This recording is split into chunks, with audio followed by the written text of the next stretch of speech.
US-based coffee company and coffee house chain Starbucks Corporation, was popular for giving its customers a highly enjoyable experience through its handcrafted cold and hot beverages. The coffee company spread out globally, sourced its supplies from different corners of the world and offered customers what was known as the unique Starbucks experience.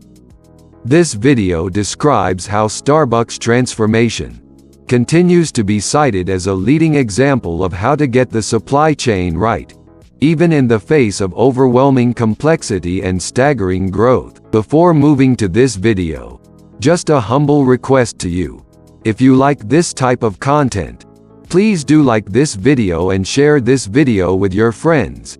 It would indicate to me that I should continue to make these types of videos.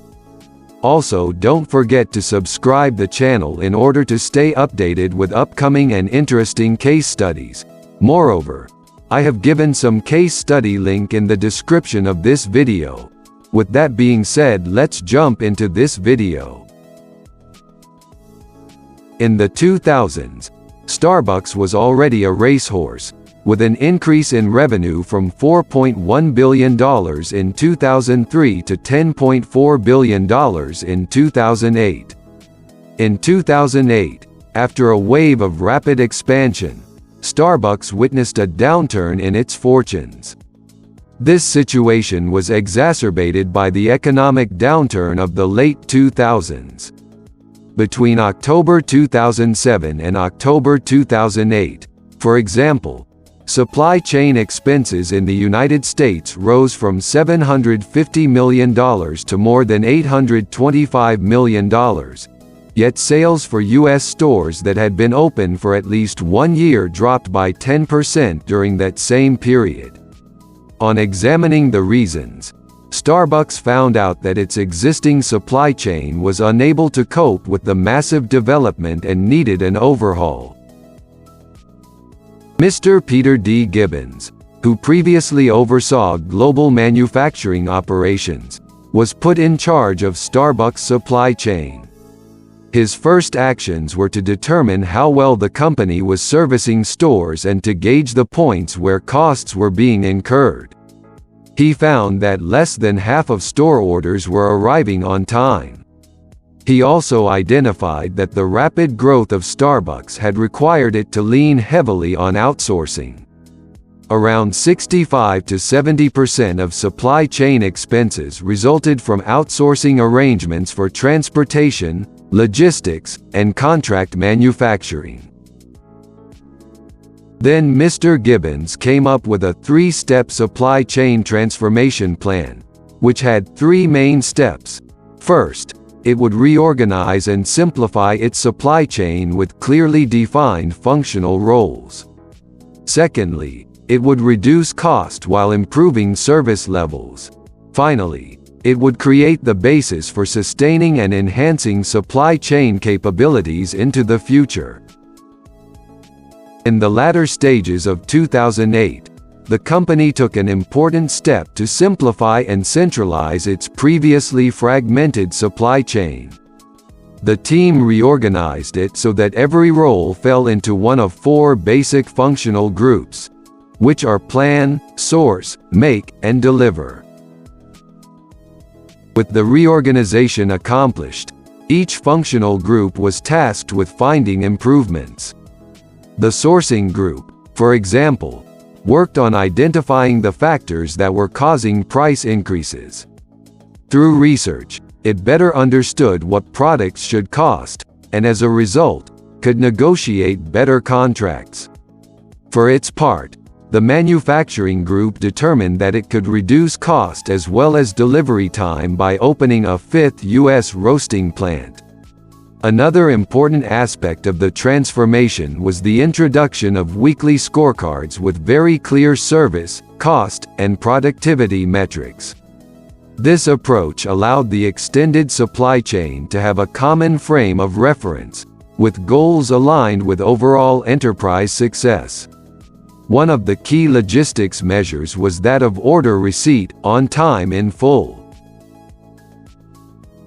With systems established to ensure supply chain execution in the present and into the near future, the company began a process of taking particular care to hire only the best talent available to replenish its supply chain leadership team.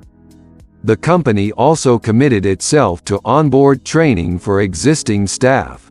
The results of the transformation were laudable. In each of the 2 subsequent years, it reduced the supply chain cost by $500 million. In the ensuing years, Starbucks continues to make strides, guaranteeing 100% fair trade coffee, pursuing sustainability goals, and establishing its collaborative coffee and farmer equality program with coffee growers. It also continues to adopt technology with an eye to improving customer experience, such as through online ordering, as well as supporting other digital innovation at its new megastores. 1. Simplify process. Complexity, in the form of numerous outsourced relationships and other lost synergies, was the dark side of Starbucks' spectacular growth. The company started getting back on track by categorizing jobs into just 4 functions. Think about how you can simplify your operation by getting your business organized and providing a clear vision, as well as defining roles and responsibilities. 2. Understand costs first, and then act. In the case of Starbucks, they built should cost models to better understand input costing, allowing them to strike better deals by understanding cost structure. You may discover new opportunities. 3. Use scorecards. The use of scorecards can help you track the most crucial metrics or key performance indicators for organizational success. Scorecards provide a powerful method to align activities within your company and among third-party relationships, as they did in the case of Starbucks. 4. Commit to sustainability. Starbucks has found a healthy mix of sustainability aspirations and profitability. It has made strides all along its supply chain, from farms and its distribution network to its retail outlets. It believes that customers and employees alike will resonate with their values and support it. 5. Innovation. At Starbucks' new mega stores, the company is treating them as an innovation laboratory for the other stores in its system. Whether you have one business location or several, never lose sight of the importance of systematically supporting innovation and the opportunities to help improve the customer experience, as well as reduce costs in the process. The results of Starbucks' supply chain transformation were reflected in the operational costs of the company. The operating income also showed an increase. In the first 2 years after the reorganization, Starbucks saved about $500 million over the course of 2009 and 2010. Thank you everyone for watching this content. I hope you like this video. Then please give this video a thumbs up and share this video with your friends. That would mean a lot to me. And do not forget to hit the subscribe button and subscribe the channel for more such interesting and engaging case studies on strategies used by various organizations across the world.